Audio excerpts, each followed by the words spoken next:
Hi, everybody, and welcome to least common multiple again. And we're going to go into adding and subtracting rational functions. First, we're going to start off with find the least common multiple of 5a and 6n to the fourth. 5a, 6n to the fourth. We're going to use the same method I showed earlier, which is factoring. And it's not going to work great for this because this 5a really is just 5 times a. And 6n to the fourth is 2 times 3, and then just 4 n's. And as you can see, I have nothing in common, which means I have to multiply them times each other. We're going to multiply 5a times 6n to the fourth. And that's going to equal 30 a n to the fourth. And that is my final answer.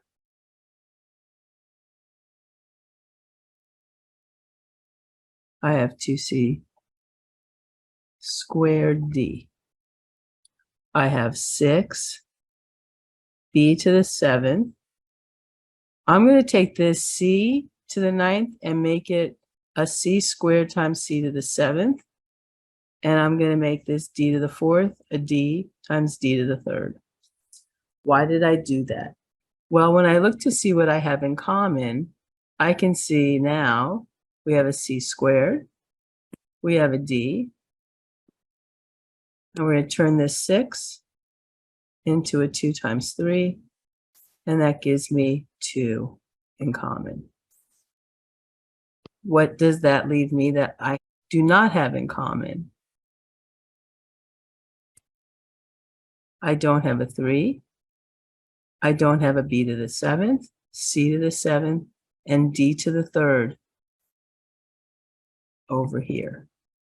That's what I'm going to write in. 3, b7, c7, d3. What does that mean? Well, if I multiply this together, I get 6 b to the 7th, c to the 9th, d to the 4th. And here I get 6 b to the 7th, c to the 9th, d to the 4th. They're in common.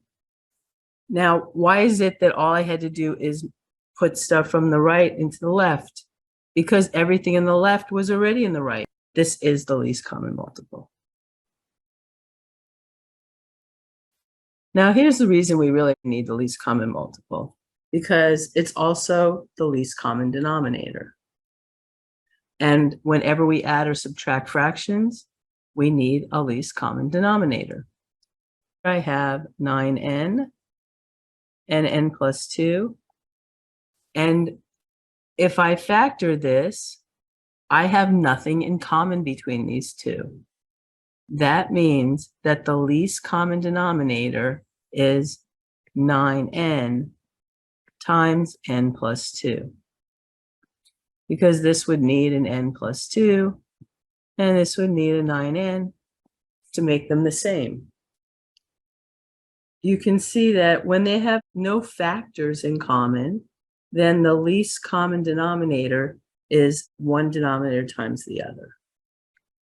Number 4, 8b plus 32, and that's going to equal 8 times b plus 4. We also have 5b plus 20. My greatest common factor is 5, so I can factor out of 5, and I get b plus 4. We can see that b plus 4 is in common to both these denominators. I would have to multiply this by 5, and this times 8, which would give me 8 times 5, which is 40, times b plus 4. Now things start getting interesting because we have 5b squared minus 7b plus 2, and 5b squared minus 32b plus 12. we have to factor both of these. We'll use the AC method. And remember, these both have an A that's not 1. We have to take the longer route. We want to first look for the greatest common factor. Well, there's nothing in common to all three terms, so my greatest common factor here is 1, and my greatest common factor here is equal to 1 as well. Second step, I want to find two numbers. I call them M and N, which equals A times C, and A times C is 5 times 2, or 10. When we add whatever those numbers are together, we get B, and B equals -7. And then we'll make a table. You don't have to make a table if you don't want to. Sometimes it helps, sometimes it doesn't. 10 is 1 and 10, 2 and 5. If I add them together, I get 11 and 7. All right, well, close, but I need the number to be -7, which means since my multiplication is positive, that means my addition must be both negative values. Now I have my M and my N, which are the two values that I was looking for. Third step, I'm going to factor by grouping. I'm going to take 5b squared. I'm going to change the -7 to -2b minus 5b plus 2. Just notice that my -7b became these two numbers that came from here. Now we're going to break them into groups. 5b squared minus 2b. I always put a plus between them, and I put the negative inside. Why do I do that? So that I remember to take the negative away from the 2 as well. When I factor the first set of terms, I get b times 5b minus 2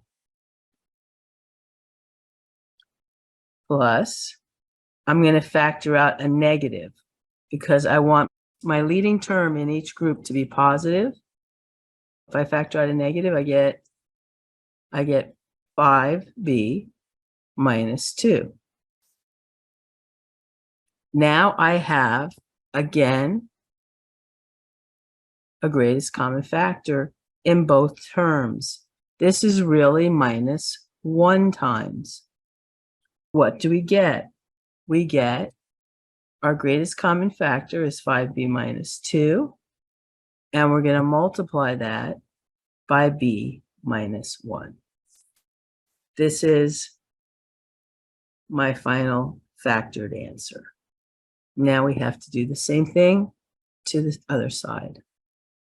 Again, we want two numbers that when we multiply them together equals a times c. And a times c here is 5 times 12, which is 60. And when I add them together, it equals b, and my b is -32. See, now this one's a little more difficult. I say 1 and 60, 2 and 30. And I can already tell that there's a good chance that this could be it, because when I add these two numbers, it's 32. And when I multiply these two numbers, it's positive 60, which means that these two must be both negative. And that would equal -32. So I really don't have to go any further, even though there's a bunch more factors. Sometimes when you get the factor right at the top, just go with it.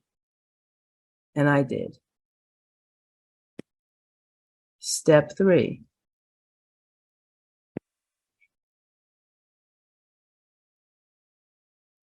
I have 5b squared. I'm going to use these two numbers, minus 2b